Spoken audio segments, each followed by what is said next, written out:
नमस्कार साथियों, स्वागत है आपका आपके अपने YouTube चैनल स्टडी की 99 पर। साथियों, रेलवे स्टेशन पर उमड़ी ये भीड़ इस बात का आपको संकेत करती है कि आप अंदाज़ा लगाइए कि हमारे देश का युवा किस कदर बेरोजगारी की हालत में डूबा हुआ है, या जो सरकारें ये दावा करती हैं कि उनके राज्य में उनके शासनकाल में बेरोजगारी कम हुई है, तो उनको ये तस्वीर देखनी चाहिए और इस चीज़ से उनको अंदाज़ा लगानी चाहिए कि वास्तविकता में बेरोजगारी घटी है या बढ़ी है। साथियों, अपनी बेरोजगारी को मिटाने के लिए छात्र बड़ी दूर दूर से पेपर देता है, बड़ी दूर दूर से आता है परीक्षाओं को देने के लिए, लेकिन अगर हम बात करें तो आजकल पेपर लीक की समस्या एक आम समस्या बन चुकी है। न जाने ये सरकारें इस बात को क्यों नहीं समझती या इसे समझना नहीं चाहती कि एक पेपर लीक होने से लाखों छात्रों का भविष्य बर्बाद होता है। जैसा कि आप सभी जानते हैं, अगर हम बात करें तो सन 2017 से लेकर अभी सन 2024 तक उत्तर प्रदेश में कुल 10 से ज़्यादा परीक्षाएं लीक हो चुकी हैं, जो कि अपने आप में एक चिंता का बहुत बड़ा विषय है। साथियों, अगर हम बात करें तो सन 2018 में उत्तर प्रदेश की 19 जनवरी का सिपाही परीक्षा की भर्ती का पेपर लीक हुआ।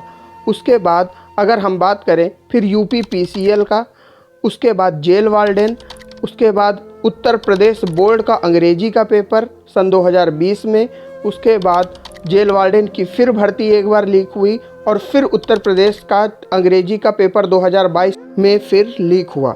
साथियों, अगर हम बात करें तो अंग्रेजी बोर्ड परीक्षा तक ही कहानी नहीं रुकी, उसके आगे अभी आपने जल्दी ही देखा कि सीटेट का पेपर जो कि 21 जनवरी को हुआ था, उसमें भी पेपर लीक की खबरें आईं।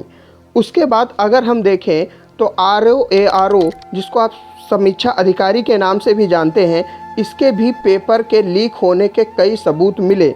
हालांकि सरकार इस बात का दावा करती है कि कोई भी पेपर लीक नहीं हुआ और ये सब केवल एक झूठी अफवाह फैलाई जा रही है। लेकिन अगर हम बात करें जो परीक्षा उत्तर प्रदेश राज्य की सबसे बड़ी परीक्षा मानी जाती है, यानी कि उत्तर प्रदेश पुलिस कांस्टेबल की परीक्षा, उसके भी पेपर के लीक होने के सबूत मिले हैं। 17 फरवरी और 18 फरवरी के सेकेंड शिफ्ट का पेपर पूरी तरीके से लीक हो चुका है और इस बात के प्रमाण कई संस्थानों ने, कई बड़े बड़े शिक्षकों ने अपने अपने यूट्यूब चैनल्स पर प्रमाणित किए हैं। कई बार तो इन परीक्षा की सेकेंड शिफ्ट की आंसर की कई टेलीग्राम चैनलों पर भेजी गई है, जिससे पेपर लीक होने की खबरें पूरी तरीके से सत्यापित होती हैं। सरकार हर बार ये कहती है कि पेपर लीक नहीं हुआ, ये केवल एक अफवाह फैलाई जा रही है।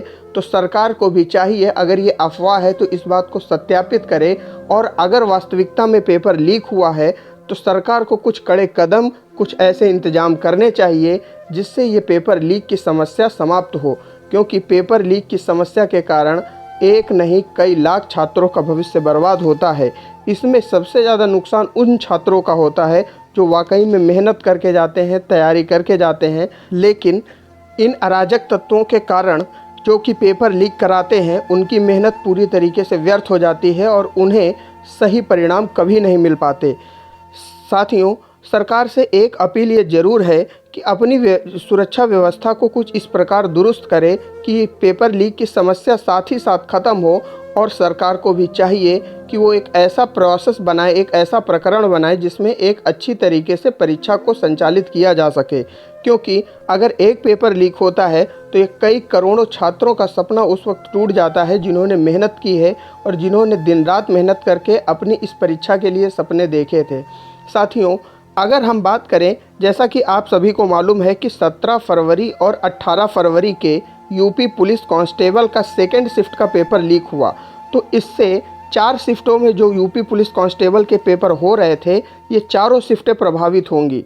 क्योंकि आपको मालूम है कि अगर यूपी पुलिस कांस्टेबल के बारे में बात करें तो यूपी पुलिस कांस्टेबल के कुल पद 60,244 हैं।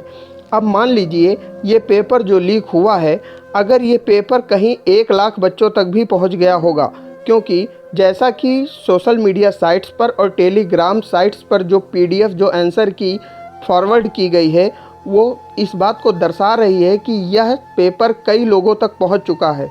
तो अगर हम देखें तो सेकंड शिफ्ट के जिन बच्चों के पास पेपर पहुंच चुका है या जिन बच्चों ने इस पेपर को अचीव कर लिया है उनका तो सिलेक्शन तय है। लेकिन अगर हम पहली, तीसरी और चौथी शिफ्ट की बात करें तो उन लोगों का पेपर पूरी तरीके से बेकार हो जाएगा और कट ऑफ भी इतनी ज़्यादा बढ़ जाएगी जिसकी आप कल्पना ही नहीं कर सकते। इस बात को इस तरीके से समझिए, मान लीजिए जिस स्टूडेंट के पास पेपर पहुंच चुका है वो पूरे 150 के 150 प्रश्न अटेम्प्ट करेगा। 150 में अगर वो 4-5 क्वेश्चन गलत करता है फिर भी वो स्कोर 140 या 145 क्वेश्चंस के आसपास करेगा। लेकिन जो बच्चा वास्तविकता में मेहनत करके गया होगा वो बहुत ज़्यादा अटेम्प्ट कर पाएगा, तो 125 से 130 क्वेश्चन। तो कंपटीशन यहीं पर ख़त्म हो जाता है कि नकल करने वाले छात्र 140 से 145 के बीच में स्कोर करेंगे और जिन्होंने मेहनत की वो 120 से 125 की रेंज में ही सिमट कर रह जाएंगे। इसमें नुकसान किसका हुआ? इसमें नुकसान उन छात्रों का हुआ जिन्होंने वाकई में मेहनत की। और अगर हम बात करें तो सेकंड शिफ्ट में भी कई छात्र ऐसे ज़रूर रहे होंगे जिनको पेपर अवेलेबल नहीं हो पाया होगा और जिनके पास पेपर नहीं पहुंचा होगा। तो वो छात्र भी उन छात्रों से कई गुना पीछे रह जाएंगे जिनको आंसर की पहले से ही मिल चुकी थी। साथियों, अंत में मैं बस इतनी बात कहना चाहूँगा कि सरकार को कुछ सीरियस स्टेप्स लेने होंगे। जैसा कि सरकार कह रही है कि किसी भी प्रकार की भ्रामक स्थिति उत्पन्न हुई है, ये केवल अफवाहें फैलाई जा रही हैं, तो इस चीज़ को सरकार को समझना होगा कि अफवाहें कभी आज तक तो यूपीएससी के पेपर में नहीं फैली, आईआईटी जेईई मेंस के पेपर में नहीं फैली, एनडीए के पेपर में नहीं फैली, केवल स्टेट लेवल एग्ज़ाम में ही अफवाहें क्यों फैलती हैं। यानी कि कहीं ना कहीं ये सारी चीज़ें सत्य हैं, तभी इनके प्रमाण आपको देखने को मिलते हैं। और सरकार को इन सब बहानों से निजात लेनी चाहिए और सरकार को ये सबक लेना चाहिए कि कुछ भी ऐसा इंतज़ाम किया जाए जिससे पेपर लीक की ये समस्या ख़त्म हो। क्योंकि आपके भरोसे पर कितना युवा, कितना छात्र पेपर देने जाता है और वो यह उम्मीद रखता है कि वो आज नहीं कल चयन पाएगा, सिलेक्शन लेगा और अपनी फाइनेंशियल कंडीशन को, अपनी आर्थिक स्थिति को और मजबूत करेगा। तो साथियों, मैं उम्मीद करता हूँ कि आपको यह बात समझ में आ रही होगी और आप लोग भी, जैसा कि आप जानते हैं ट्विटर पर एक ट्रेंड चल रहा है यूपी पुलिस री एग्ज़ाम के नाम का, जिसको कई बड़े बड़े संस्थान चला रहे हैं। आप लोग भी उसमें अपना पूरा योगदान दीजिए, क्योंकि जिससे ये जो पेपर लीक हुआ है ये पेपर दोबारा कंडक्ट कराया जा सके, जिससे कई लाख छात्रों का सपना जो टूट चुका है उसको वापस से बनाया जा सके। हालांकि ये भरपाई तो कभी नहीं हो सकती, क्योंकि एक बार जो परीक्षा की तैयारी होती है वो शायद ही दूसरी बार हो सके। लेकिन जो बड़े बड़े इंस्टीट्यूट और आपके शिक्षक जो ट्रेंड चला रहे हैं, जैसे यूपी पुलिस री एग्ज़ाम, तो आप उस ट्रेंड को ज़्यादा से ज़्यादा सपोर्ट कीजिए और सरकार तक अपनी बात पहुंचाइए और अपनी समस्याओं को पहुंचाइए, क्योंकि ये एक सामान्य समस्या नहीं जिसको इग्नोर किया जा सके। चलिए साथियों, उम्मीद करता हूं कि आपका उत्तर प्रदेश पुलिस परीक्षा का पेपर और ना लीक हो और इसको एक सुरक्षित तरीके से कंडक्ट कराया जा सके।